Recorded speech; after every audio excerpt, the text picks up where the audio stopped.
기도하고 시작하겠습니다. 예. 네. 고마우신 하나님, 어려운 가운데서도 주의 전에 나가 예배케 도와주심을 감사하고 또 오랫동안 멈추었던 성경 공부를 다시금 시작해 하셔서 감사드립니다. 아버지 하나님, 말씀 통해서 하나님의 뜻을 깨닫게 하시고 우리의 삶과 소망이 하나님 말씀 위에 굳게 서게 도와주시옵소서. 이 시간도 성령 하나님께서 함께 해주셔서 깨닫게 하시고 말씀의 기쁨 누리게 도와주옵시고 말씀에 헌신하게 도와주옵소서. 예수님 이름으로 기도합니다. 아멘.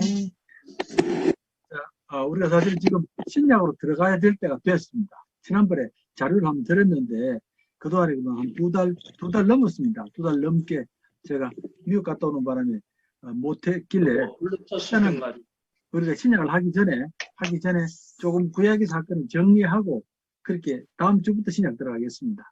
네. 그래서 오늘 나눠드린 이제 그 내용들이 구약에서 이게 이 말하고 있는 중요한 사건들 이런 것들을 정리해놨거든요.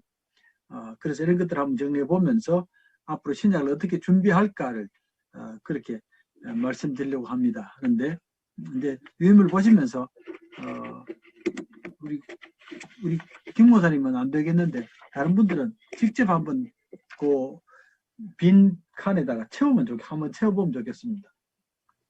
성경의 시작이 창조 사건이거든요. 창조의 사건. 태초에 하나님의 천지를 창조하시느라 하는 이런 이제 선포로 시작을 하는데 기억나십니까? 우리가 창세기의 창조 사건을 볼 때에 항상 세계관을 기억하시라고. 네, 세계관을 기억하시라고. 그러니까 세상이 어떻다라는 것을 하나님이 본래 지은 세상이 어떻다라는 것을 기억하라 그 말입니다. 우리가 지금 살고 있는 세상하고 하나님이 본래 만들었던 세상이 많이 다르지 않습니까? 많이 다른데 이 두 개가 다르다는 것을 아는 것과 모르는 것은 차이가 굉장히 많습니다. 세상 사람들은 본래 세상의 모습을 모르거든요. 지금 세상이 전부입니다. 그러면 세상 사람들은 이 세상에서 잘 살기 위하여 온 힘을 다하는 게입니다. 그럼 되잖아요. 근데 예수 믿는 사람들은 본래 세상의 모습을 알거든요. 그러면 우리가 하는 일은 뭐냐면 빨리 지금 세상이 하나님의 본래 세상으로 회복되도록 애를 쓰는 게거든요. 그러니까 사는 자세가 전혀 달라지는 겁니다. 본래 세상의 모습을 아는 사람과 모르는 사람은 전혀 사는 모습이 달라집니다. 본래 세상을 알면 우리가 이 세상에 자꾸 빠지면 안 되거든요. 안 되고 오히려 이 세상의 잘못된 점을 기억하고 다시 회복하려고 애를 써야 되고 모르면 그냥 이 세상에 빠져서 살면 되는 겁니다. 그래서 우리가 이제 제일 먼저 세상을 보면 하나님이 만드신 세상이 지금 세상과 다른 것이 많이 나와 있습니다. 먼저는 하나님이 심히 좋아하셨던 세상이고 심히 평화로웠던 세상이거든요. 원래는 지금처럼 싸우고 뭐 갈등하고 대립하고 하는 이런 세상이 아니고 정말 첫 번째 세상은 너무 좋은 세상입니다. 그런 세상인데 그는 이제 죄의 역사가 나타나면서 그만 인간도 어려움을 당하고 세계도 어려움을 당하고 어려움을 당해버렸습니다. 그러니까 지금 우리가 살아가는 세상 속에 죄가 역사하고 있다 그 말입니다. 죄가 역사하고 있으니까 성도들이 해야 될 일은 죄의 역사를 이겨나가면서 본래 세상을 회복하는 것입니다 하는 이것이 처음에 기억할 사건입니다. 그러니까 창세기를 할 때에 꼭 세상을 바로 아시라고. 세상은 하나님이 지은 세상이고 하나님이 심히 기뻐하셨던 세상이고 정말 아름답고 평화로운 세상이었다 하는 것을 늘 기억하면 좋겠습니다. 그래서 우리가 그에 따라서 사는 모습이 있어야 되고 근데 이제 그 죄 때문에 이 세상이 다 무너지지 않습니까? 창조 세상이 무너지게 되고 온갖 아픔과 눈물과 고통들이 다가오기 시작하는데 자 그럴 때에 하나님께서 아브라함을 부르시거든요. 아브라함을 부르셔서 복을 주시는데 아브라함을 부르신 목적은 다시금 세상을 회복하라고 내가 회복하라고 아브라함을 부르시는 겁니다. 그 말은 우리들에게 다 똑같이 적용되는 말씀입니다. 하나님께서 우리를 부르시고 우리를 복 주신 것은 너희들이 다시 하나님 만드신 본래 세상을 회복하라는 그런 하나님의 뜻 때문에 그렇습니다. 우리가 예수를 믿는 것은 우리 힘으로 믿는 건 아니거든요. 우리 힘으로 믿을 수도 없습니다. 우리는 반드시 이 우상을 섬기지 절대로 창조주 하나님을 섬기는 사람들이 아닙니다. 그런데 우리가 하나님을 믿는 것은 하나님이 우리에게 말씀으로 다가와 주셨고 하나님이 누군가를 알려주셨기 때문에 우리가 믿는 겁니다. 믿고 그래서 우리가 하나님을 고백하고 살아가게 되는데, 그래서 우리가 이렇게 하나님의 자녀가 되고 하나님의 복받게 하나님의 복을 받는 것은 바로 하나님의 부르심 때문에 그렇습니다 라고 기억하면 좋겠고, 예수 믿는 사람들은 모두가 사명자들입니다. 예, 세상을 새롭게 하고 생명을 새롭게 하는 사명자들입니다. 그렇게 늘 기억하시면 좋겠고요. 예, 그래서 근데 하나님께서 아브라함을 통해서 큰 뜻을 미리 처음부터 다 담아주셨습니다. 앞으로 내가 세상을 이렇게 변화시킬 것이다. 앞으로 세상이 이렇게 돼야 된다는 것을 다 담아주셨거든요.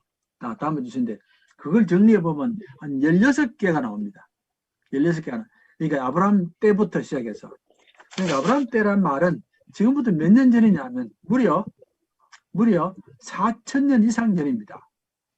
예, 예수님 때부터 2,000년이고 예수님부터 아브라함 때까지를 따지면 그것 또한 한 2,000년 넘거든요.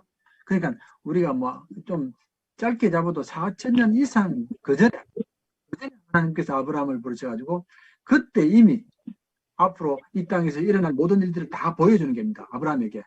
이렇게 내가 할 것이다라고 하는 그런 걸 보여주셨는데 우리가 할 일은 아브라함의 얘기를 쭉 읽으시면서 그 뜻을 찾아 나가야 됩니다.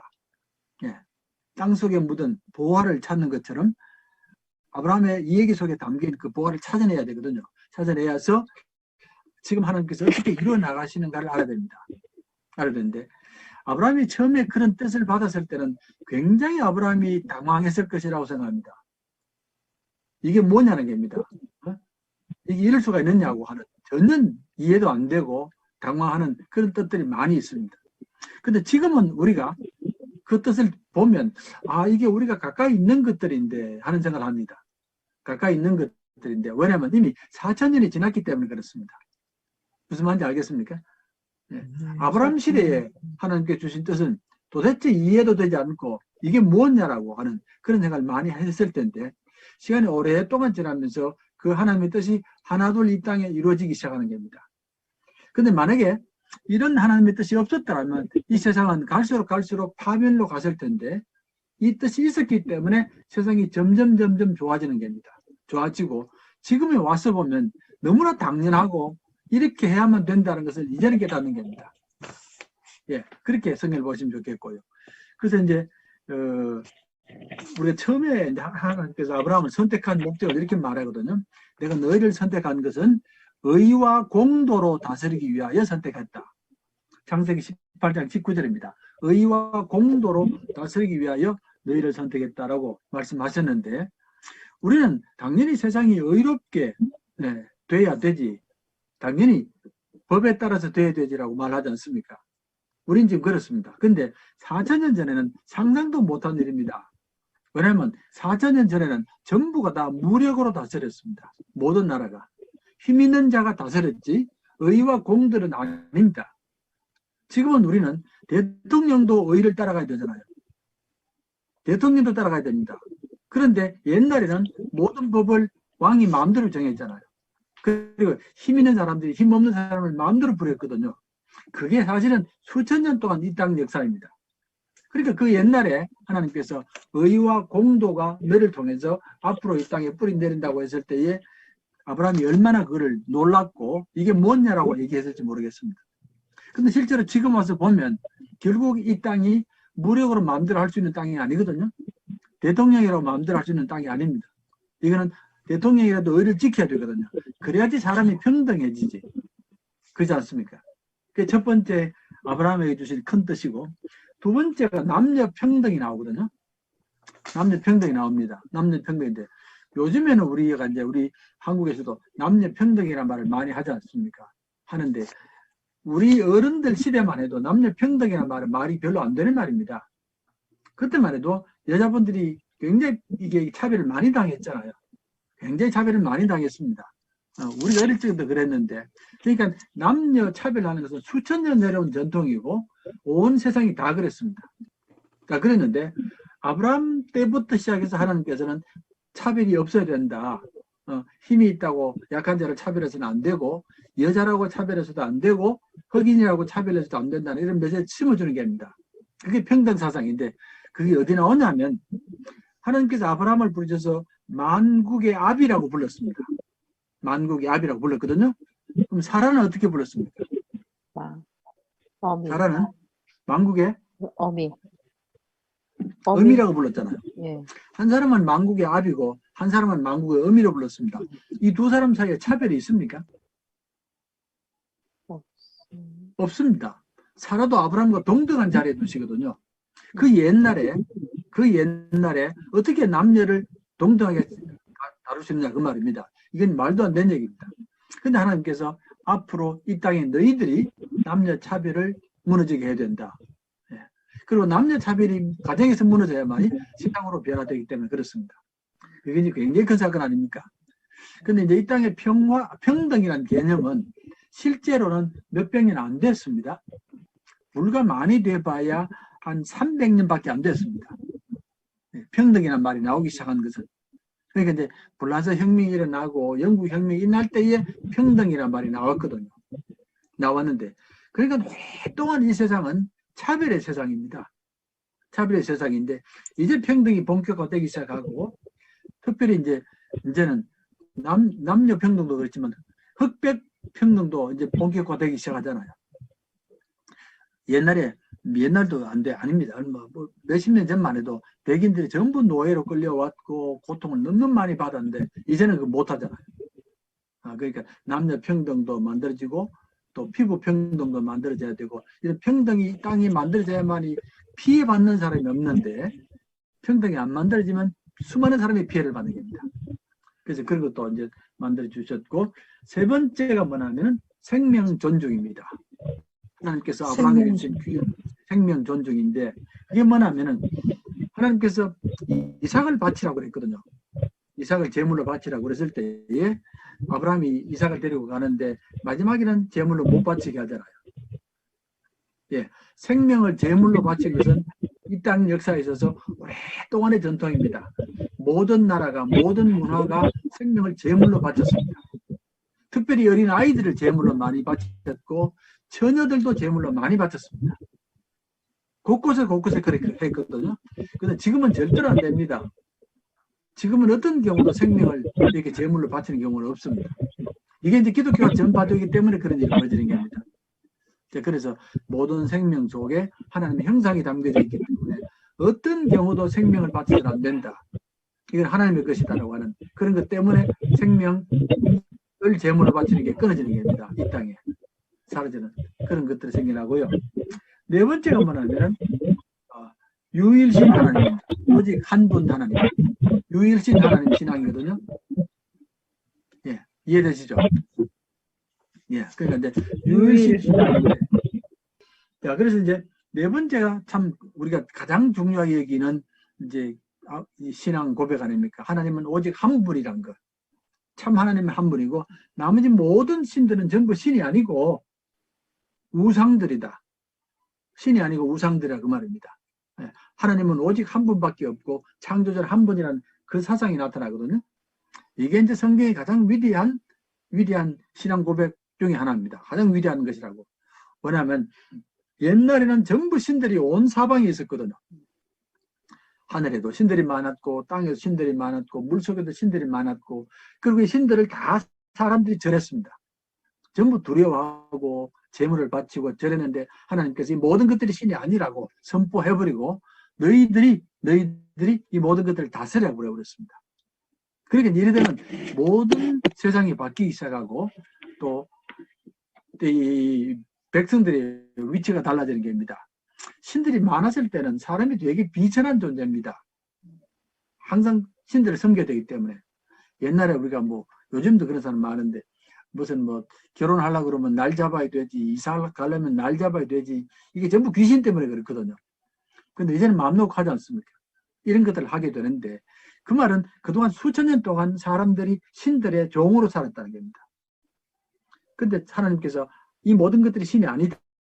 너희가 오히려 다스릴 것들이라고 선포해버리면 사람의 위치가 달라지게 되고 그리고 세상이 달라지기 시작합니다. 세상이 달라지기 시작하거든요. 그래서 이제 이 큰 선포가 바로 아브라함에게 주어지거든요. 오직 하나님을 섬기라는 그 말입니다. 그 다음에 이제 하나님께서 아브라함에게 주신 큰 메시지 중에 하나가 뭐냐면 낯선 자들에 대한 사랑입니다. 낯선 자들에 대한 사랑이 있거든요. 나와 다른 사람들, 내 테두리 밖에 있는 사람들을 늘 친절하게 대해주고 그 사람들을 잘 대해주라는 그런 말이거든요. 창세기 18장 1절에 보면 하나님이 먼저 아브라함을 찾아가셨는데 하나님이 찾아왔는데 그때 어떤 사람 세 사람이 아브라함을 찾아옵니다. 그러니까 아브라함이 하나님이 왔는데도 불구하고 하나님 잠시 기다리십시오. 내가 낯선 사람이 찾아왔는데 이 사람들을 먼저 대접하겠습니다. 그런 얘기가 나오거든요. 그런 얘기가 나오면서 낯선 자들을 대접할 줄 알아야 된다는 게 성경의 중요한 사상입니다. 자, 옛날부터 지금까지도 마찬가지입니다. 우리는 나와 다른 사람들, 내 테두리 밖에 있는 사람들을 항상 적으로 생각할 때가 많고 공격할 때가 많습니다. 그러시죠? 그렇게 할 때가 많은데 절대로 그렇게 해서는 안 된다는 겁니다. 우리가 구원받은 것은 우리가 우리끼리 잘 살고 남을 배척하기 위함이 아니고 남을 구원하기 위함 아닙니까? 그럼 그 사람들에게 잘해줘야 되지. 잘해줘야 되는데, 그래서 이게 이제 굉장히 중요한 이제 신앙의 가르침인데, 항상 모든 나라들은 자기 나라를 중심으로 하면서 주변 나라들을 다 야만스럽게 보거나 오랑캐처럼 취급합니다. 대표적으로 중국이 있지 않습니까? 중국은 중화 아닙니까? 중화가 중심이고, 그 다음에 주변의 나라들은 전부 오랑캐들 아닙니까? 우리는 동쪽에 있는 오랑캐 아닙니까? 동이족. 네. 서쪽에 서융이 있고, 남쪽에 남만이 있고, 북쪽에 북적이 있고, 이렇게 전부 오랑캐를 만들어버렸거든요. 오랑캐를 만들면서 야만족이라 그러고 쉽게 공격해버리고 이렇게 늘 하는데, 이게 모든 나라가 다 그렇습니다. 항상 큰 나라는 자기만이 잘 되고 나머지는 전부 오랑캐를 만들어버리는데, 오히려 성경은 너희들은 절대로 낯선 사람을 오랑캐로 삼든지 또는 공격해서는 안 된다. 오히려 그들에게 잘 대해줘야 된다. 네. 그래야만이 그들을 구원할 수 있기 때문이다. 그 말입니다. 그 다음에 이제 기독교의 중요한 사상이 바로 자유의 사상 아닙니까? 자유. 사람은 반드시 자유인이 돼야 되지 어떤 경우도 종이 되거나 노예가 되거나 해서는 안 된다. 그 말입니다. 그러시죠? 예, 종이 되거나 노예가 돼서는 안 된다는 말인데, 요즘에 경제 자유라는 말을 많이 쓰는 거 아시죠? 경제 자유. 못 들어봤습니까? 요즘 젊은 사람들 사이에 경제 자유라는 말이 참 많이 나옵니다. 요즘 젊은 사람이 주식의 광풍이라면서요. 네, 넘는 주식을 많이 하는데, 이 사람들이 하는 말이 내가 이제 경제적으로 자유인이 되겠다는 겁니다. 왜냐하면 내가 돈이 없으면 다른 사람 밑에 직장에 들어가야 되고 다른 사람의 말을 들어야 되고 내 삶을 못 산다. 그 말이죠. 그러니까 내가 빨리 경제적으로 독립해서 자유를 얻겠다. 그 말입니다. 그러니까 우리가 이제 정치적으로 항상 사람이 이제 우리나라 백성들이 일본의 옛날 종이었지 않습니까? 정치적으로 자유한 것도 중요하지만 경제적으로도 자유하겠다는 겁니다. 사실 그렇거든요. 자기가 사장이고 돈이 있으면 자유를 갖는데, 만약에 경제적으로 돈이 없거나 빚이 있으면 종이 되거든요. 그게 의외로 큰 자유 아닙니까? 예, 경제적으로 자유인이 되는 게 굉장히 큰 겁니다. 그런데 하나님께서는 정치적으로도 자유해야 되고 경제적으로도 자유해야 됩니다. 자유해야 되지 사람이 남의 종이 되어서는 안 됩니다. 그게 경제든 정치적이든 그렇다 그 말입니다. 그래서 특히 옛날에는 사람들이 운명의 종이었습니다. 운명 팔자종이었거든요. 그래서 운명의 굴레에서 벗어나야 되지, 뭐 너는 뭐 종이 될 운명이다, 무슨 운명이다 하는 그런 데서 묶이지 말라는 겁니다. 그래서 자유가 근본이라는 걸 말씀하시고요. 그 다음에 이제 그다음 중요한 게 7번째입니다. 7번째 중요한 게 뭐냐면, 인간이 말하는 존재거든요. 인간이 말하는 존재입니다. 말하는 존재인데, 우리 성경에 보면 하나님이 사람을 지을 때에 이제 코에 생기를 불어넣으시니까 사람이 생명이 된지라고 그랬잖아요. 생명이 된지란데 히브리 말로는 사람이 말을 하더라 그 말입니다. 사람이 말을 하더라. 그러시죠? 예, 우리가 말하는 존재 아닙니까? 그런데 동물들도 말을 합니까? 식물들도 말을 합니까? 네, 할 것 같아요. 예? 할 것 같아요. 할 것 같죠? 네. 예, 예. 개들도 말을 하잖아요. 네. 얘들도 짖고 하는 거 보면 뭐가 통하고, 심지어 건보고도 말을 하잖아요. 그리고 식물들도 서로 교통한다고 그러잖아요. 옆에 있는다고. 그런데 이제 사람의 말과 그들의 말이 다른 게 하나 있습니다. 사람의 말이 어떻게 다르냐면 사람의 말은 창조력이 있습니다. 말에 창조 역사가 있습니다. 한번 생각해 보시면 아실 텐데 우리가 이제 보통 이제 말을 하다가 아주 어려운 사람들에게 힘든 사람들에게 말을 좋은 말을 하면 그 사람이 일어나는 거 아시죠? 우리가 말을 통해서 한 사람을 일으켜 세우기도 하고 말을 통해서 사람을 어렵게 하기도 합니다. 사람의 말이 힘이 굉장히 큰 말입니다. 네. 우리가 말을 좋은 말을 하고 소망의 말을 하면 그 사람이 일어난다니까요. 근데 어떤 경우는 말을 한마디 잘못해버리면 그 사람이 푹 주저앉아 버립니다. 단 한마디에.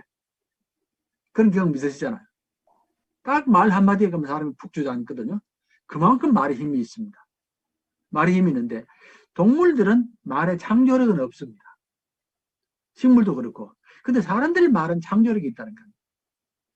예를 들면 길을 가다가 우리가 낯선 사람을 보고 지나가잖아요. 그럼 말을 안 하면 그냥 지나가는 겁니다. 근데 그 사람에게 말을 걸면 관계가 창조되는데요. 말 한마디만 하면, 한마디 하면 저 사람이 이렇게 말하기도 하고, 이렇게 하다 보면 그 사람이 나중에는 아는 사람이 되기도 하고, 몰랐던 사람이 알기도 하고 이렇게 되거든요. 말에 창조가 있습니다. 자, 그러면 우리가 사람들이 하나님과 매우 닮았다는 걸 알 수 있겠습니까? 사람과 하나님이 많이 닮았습니다. 하나님이 말씀하시는 분이거든요. 말씀하시는 분이고 하나님의 말씀에 창조력이 있습니다. 마찬가지로 사람의 말에도 창조력이 있거든요. 그러면 하나님과 사람이 교통함이 있다는 겁니다.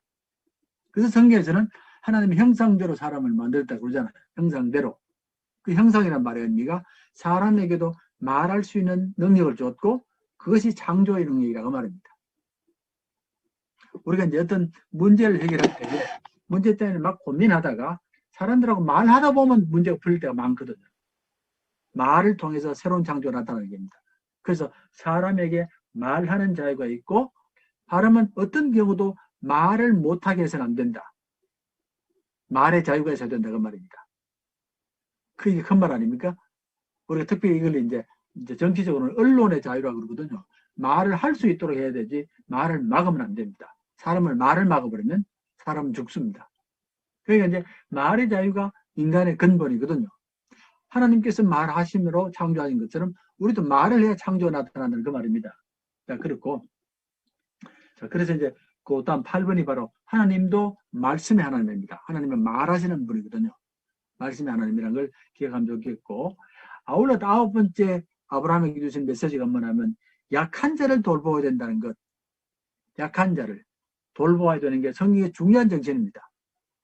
구약도 그렇고 신약도 그렇고 네, 약한 자들 또 어린아이들이나 고아나 과부 말이 자꾸 나오거든요. 고아와 과부 말이 나오는데 고아와 과부라는 것에 대해서 항상 성경은 그들을 잘 돌보아야 된다는 말을 하거든요. 이런 말은 제가 말하기 불편한데 우리가 사실은 많은 경우에 고아와 과부를 차별을 많이 하는데요. 무시하고 그 굉장히 그런 게 많이 있습니다. 지금도 그러시죠. 지금도 의외로 그게 많이 있거든요. 그런 사람을 성경에서 돌보라고 그랬는데 예수 믿는 사람들조차도 무시하고 차별한다니까요. 고아들을 무시하고 차별하거든요. 네, 장애인은 말할 것도 없이. 그러니까 항상 성경에서는 약한 자를 돌볼 줄 알아야지 그 사회가 건강한 사회고 살만한 사회란 겁니다. 근데 약한 자를 어렵게 해버리면 그 사회가 살 사회가 아닙니다.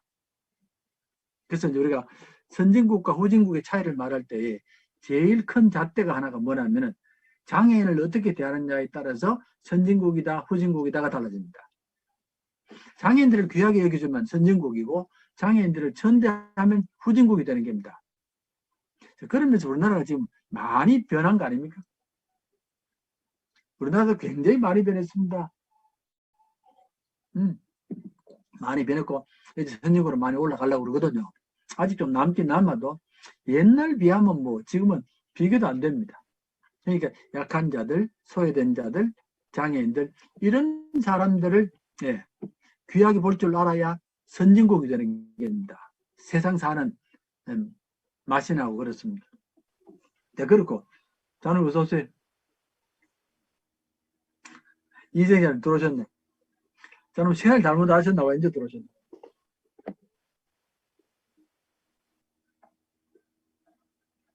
됐습니까? 저는 들리세요?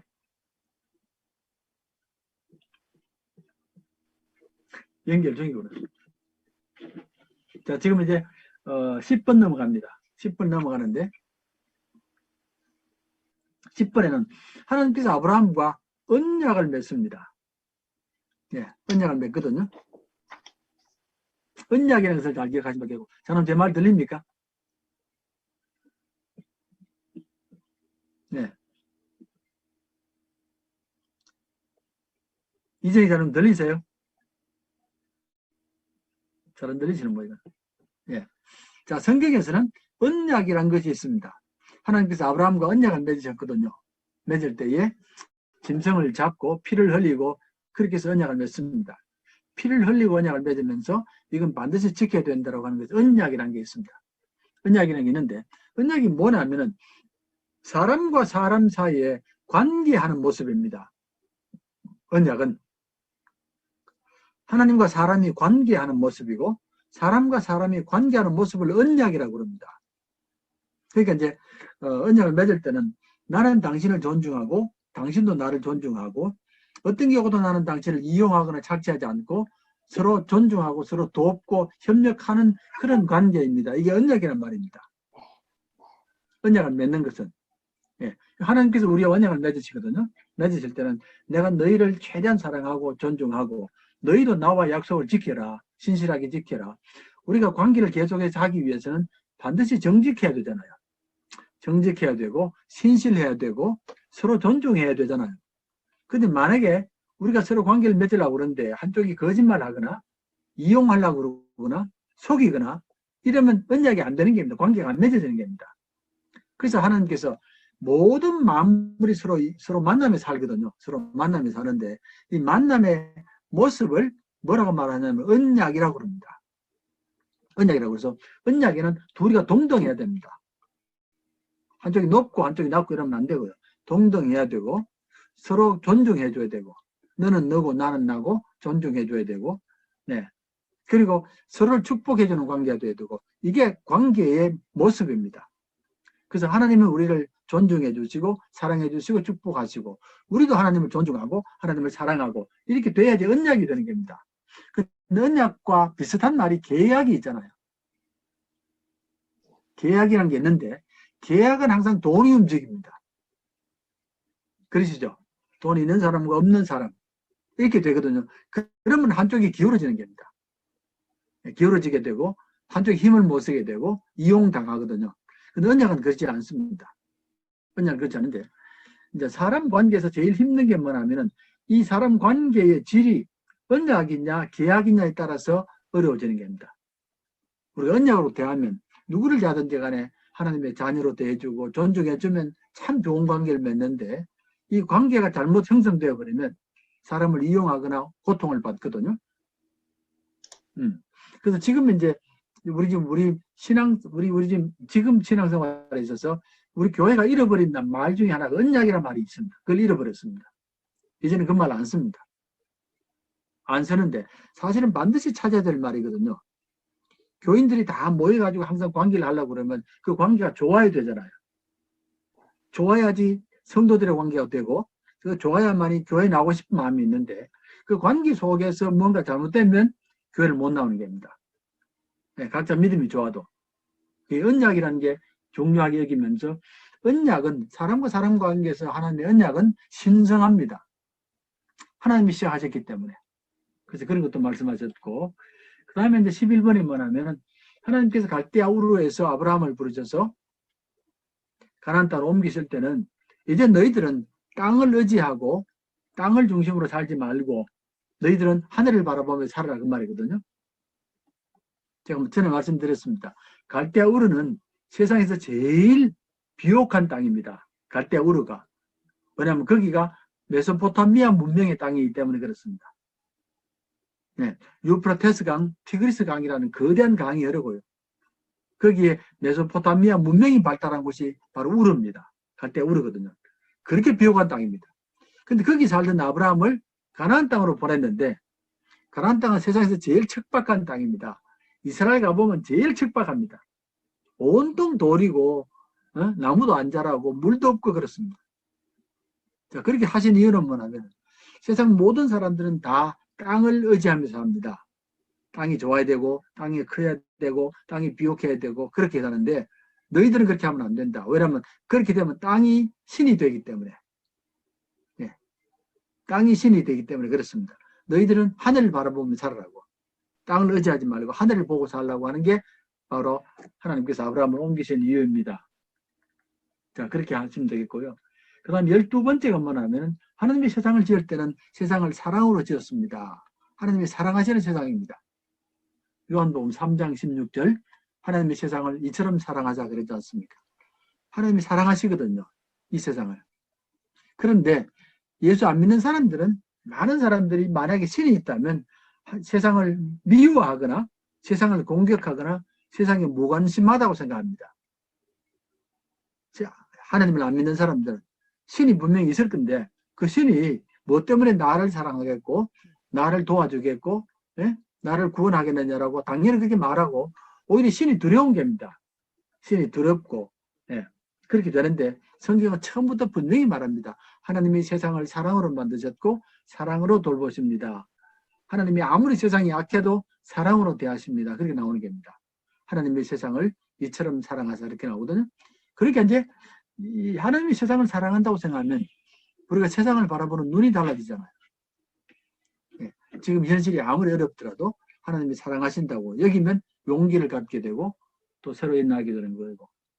그럼 13번째 위대한 가르침이 뭐냐면 청지기 사상입니다. 너희들은 청지기들이다. 예. 하나님이 주인이지 너희가 결코 주인이 아니고 너희는 이 모든 것들을 다스리고 돌보는 사람들이다. 청지기들이다. 그 말이거든요. 그러니까 이제 우리는 이제 뭐 우리가 주변에 있는 산이나 강을 볼 때에 분명히 우리 것이 아니고 하나님 것을 알거든요. 아니까 우리가 할 수만 있으면 작은 돌이라도 하나 옮기고 나무라도 돌봐주고 풀이라도 돌봐주는 게 뭐냐면은 청지기들이기 때문에 그렇습니다. 예. 이건 내 마음대로 쓰고 마음대로 짓밟고 마음대로 버려서는 안 된다. 이건 하나님의 것이니까 나는 청지기고 내가 맡았다. 그러므로 나는 이것들 잘 돌보라 그 말입니다. 그게 이제 청지기 사상입니다. 예. 그래서 이제 저는 이번에도 미국 가서 이제 공원을 자주 간다 그래 지난번에 말씀드렸는데 저도 이번에도 공원을 많이 매일 가거든요. 제가 공원이 워낙 크기 때문에 매일 가는데 갈 때마다 제가 그 나무 그 줄기 자르는 가위하고 톱을 늘 갖고 갑니다. 톱을 갖고 가서 이제 큰 나무를 감고 있는 가시나무나 또는 넝쿨 같은 걸 자기가 잘라버리거든요. 자르고 오는데 자르고 오면 온 옷이 다 흙으로 덮이고 막 난리가 나는데 우리 며느리하고 우리 아들은 난립니다. 못하게. 4번 못하게 맞거든요. 하지 말라고. 왜냐하면 거기 들어서 지난번에 작년에는 옷이 올라가지고 죽을 고생했잖아요. 작년엔 그 제가 격리하면서 2주 동안 옷이 올라서 팔이 막 이렇게 붓더라니까요. 이렇게 팔이 붓고 난리가 났는데 네. 그러니까 이제 그때는 내가 옷이 오른다는 걸 모르고 했기 때문에 그런데 그러니까 이번엔 절대로 못 들어가게 하는데 그리고 이제 미국에서는 들어가면 잘못하면 이렇게 고발당해요. 왜냐면 공원을 돌보는 사람이 있기 때문에 못 들어가는 겁니다. 근데 이제 제가 왜 들어갔냐면 길 옆에는 사람들이 다 치워놔요. 길 옆에 있는 나무들은 다 손을 봅니다. 근데 조금만 들어가면 그 안에는 손을 안 보거든요. 그 안에는 막 가치가 막 엉켜있고 칡이 엉켜있고 막 굉장해요. 그 안에는. 근데 송담이라는 거 아시죠? 송담 모르세요? 송담은 옛날부터 한국에서는 굉장히 유명한 약재입니다. 예. 근데 이제 소나무에 이렇게 칡이 감으면 그게 이제 붙어가지고 그게 칡이 굉장히 굵어지거든요. 소나무에 그 약물을 빨아들이니까 그게 굉장히 좋은 약재라고 그러잖아요. 송담인데 저도 그 가면 제가 갔던 데가 소나무가 많기 때문에 전부 송담이 있어요. 어마어마하게 굵은 송담들이 다 감고 있습니다. 나무를. 그럼 나무가 다 죽습니다. 나중에.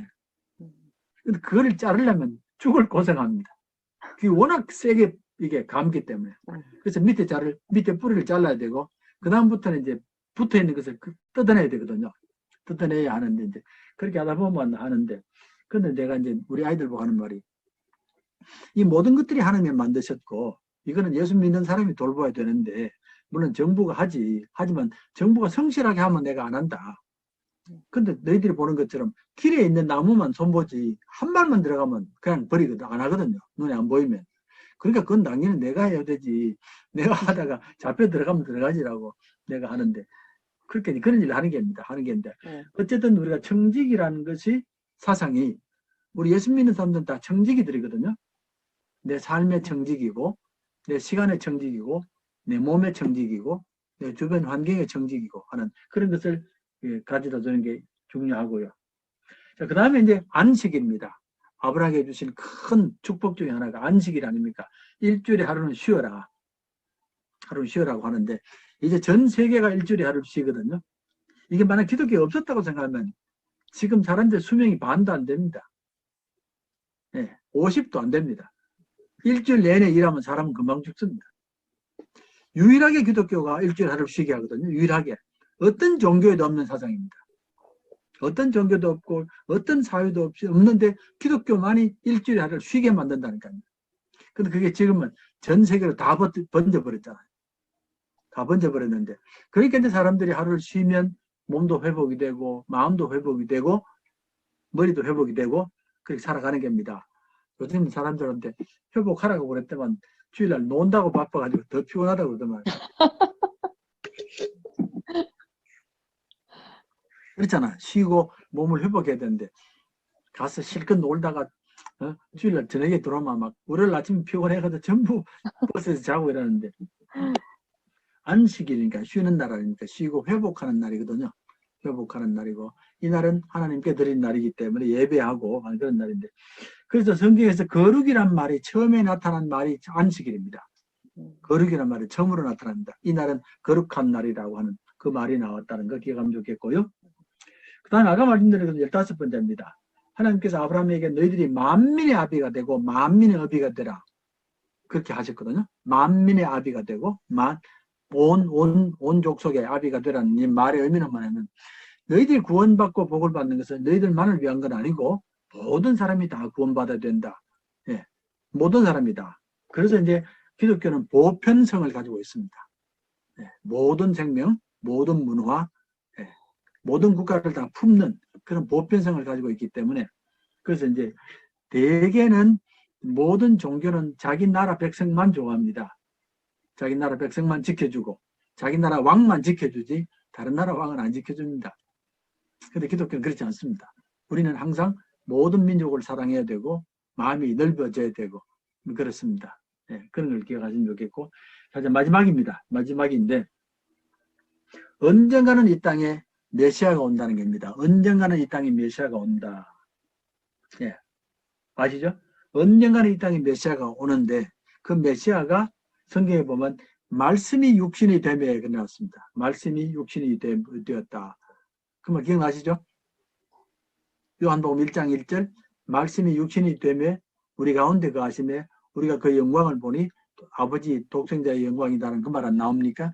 하나님의 말씀이 육신이 돼 사람이 되어서 온 겁니다. 예수님이 사람이 되어서 이 땅에 왔다는 그 말입니다. 자, 그런데 이게 이제 기독교가 가지고 있는 제일 독특한 신앙 가운데 하나이고 다른 종교가 제일 많이 공격하는 게 이 부분입니다. 어떻게 신이 사람이 되느냐는 겁니다. 우리는 늘 들었기 때문에 예사로 듣는데 그게 가능합니까? 신이 사람이 될 수 있습니까? 신이 신이지. 신이 어떻게 사람이 됩니까? 신이 사람이 될 수 있습니까?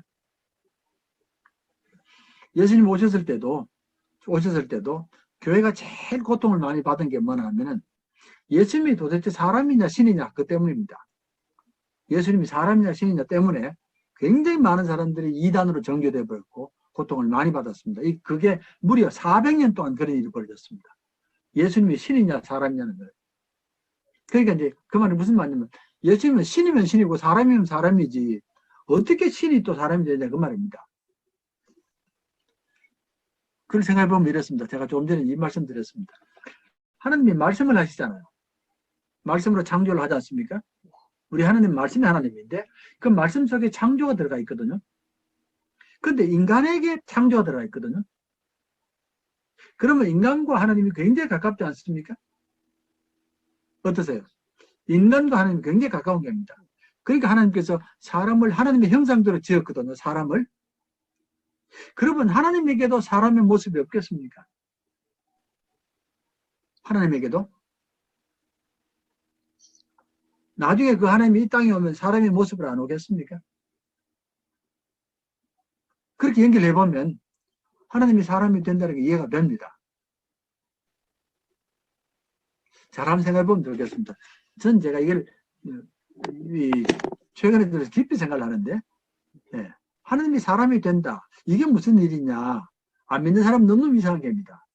그런데 우리 하나님이 말씀을 통해서 창조하시고 우리도 말씀을 통하여 말을 통해 창조를 하거든요.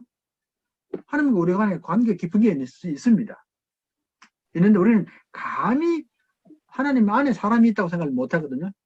근데 예수님 안에 사람이 있잖아요. 예수님 안에 신성한 하나님이 있고, 그리고 또 사람이 있고, 온전한 하나님, 온전한 사람 아닙니까? 그 부분이 이 땅에 오시면 사람으로 오시는 겁니다. 그래서 이제 그런 면에 있어서 메시아 사상이 나타나는 겁니다. 메시아가 나타나는 겁니다. 그래서 창세기 3장 15절부터 언젠가는 여인의 후손이 뱀의 머리를 밟을 것이라 하는 게 했고, 구약 시대에 계속해서 하나님께서 메시아를 보냈지 않습니까? 메시아가 누군지는 아시죠? 메시아는 왕과 제사장과 그리고 선지자들, 왕과 제사장과 선지자들이 메시아입니다. 구약에 기름 부어서 성령을 준 사람들입니다. 성령을 준 사람인데, 그래서 메시아가 이 땅에 와서 왕이 메시아로 세워놨더니만은 왕 중에는 하나님을 거역하는 사람이 많았고요. 제사장 중에서도 하나님을 거역하는 사람들이 많았습니다. 거짓 제사장이 나오고 거짓 선지자가 나오잖아요. 그러니까 왕과 제사장과 선지자를 세워서 이 땅을 회복하라는 권세를 주셨는데 왕과 제사장이 늘 문제를 많이 일으켰거든요. 그러면 언젠가는 메시아가 온다는 겁니다. 언젠가는 메시아가 와서 이제 하나님의 나라를 이루게 될 텐데, 자, 그러면 이제 우리가 이제 신약으로 들어가면 제일 먼저 가질 질문이 뭐냐면은 도대체 예수가 누구냐는 질문입니다. 예수가 누구냐는 질문이 제일 먼저 나오거든요. 예, 이게 이제 다음 주에 본격적으로 다룰 문제인데, 자, 예수가 누구냐를 정확히 모르면 우리 신앙이 각각 다 다를 수밖에 없습니다. 우리가 이제 믿음 생활하면서 제일 힘든 것 중에 하나가 뭐냐면 분명히 예수를 믿는데 사람 모습도 다르고 의견이 계속 다르고 이렇거든요. 분명히 같은 예수를 믿는데 왜 그러냐면 예수를 보는 관점이 다르기 때문에 그렇습니다. 예수를 보는 관점이 달라서 그래요. 그 어떤 사람은 예수님이 나를 인도하는 목자라고 그러기도 하고, 어떤 사람이 예수님이 나를 복되게 하고 축복하는 하나님이라 그러고, 어떤 사람은 나를 십자가 지는 하나님이라 그러고 이렇게 말하잖아요. 교회적으로 봐도 옛날에 뭐 순복음교회 같은 경우는 굉장히 축복을 많이 강조해 버렸잖아요. 많이 강조하고, 또 이제 우리 그 기장 쪽에, 기독교 장로교 쪽에서는 사회 그 정의를 많이 강조하고, 이렇게 다 달라지는 겁니다. 이렇게 달라지면 서로 싸우고 이랬거든요. 예, 그렇게 많이 싸웠습니다. 많이 싸웠는데 같은 예수를 믿으면서 싸우는 겁니다. 왜 그러냐면 예수를 다르게 이해하기 때문에 그렇습니다. 예수를 다르게. 그러니까 내가 예수를 보는 눈이 서로 다르기 때문에 그렇습니다. 나는 이 면을 보고 다른 사람은 저 면을 보고 이렇게 하거든요. 그런데 성경이 우리에게 원하는 것은 뭐냐면 너희들이 예수를 바르게 알라는 겁니다. 바르게 알아야 된다. 바르게 알고 바른 신앙을 가져서 그러면 하나가 되지 그 말입니다. 이해되시죠? 자, 예수가 누구냐라고 말할 때에 성경에 한 사람이 대답을 바로 한 사람이 있습니다. 바로 했기 때문에 예수님에게 크게 칭찬받은 사람이 있습니다. 그 누구세요? 예? 예, 자는 말씀하시네. 예. 한 사람이 크게 칭찬받거든요. 베드로가 그랬잖아요. 예수님이 베드로에게 묻기 전에 사람들에게 물었잖아요. 사람들이 나를 누구라 하냐고 그럴 때 사람들이 대답이 선지자입니다. 뭐도 막 나왔잖아요. 막 나왔을 때 예수님이 아무 얘기를 안 하시다가 베드로가 답을 하니까 베드로를 크게 칭찬하시면서 이건 하나님이 내게 주신 지혜다. 이 반석의 교회를 세운다고 그랬거든요. 그 답이 뭐냐면은 예수는 그리스도란 말입니다. 예수를 그리스도로 고백해버렸거든요. 다른 사람은 선지자다 이렇게 고백했는데 예수는 그리스도란 말을 고백. 근데 예수가 메시아라 그 말입니다.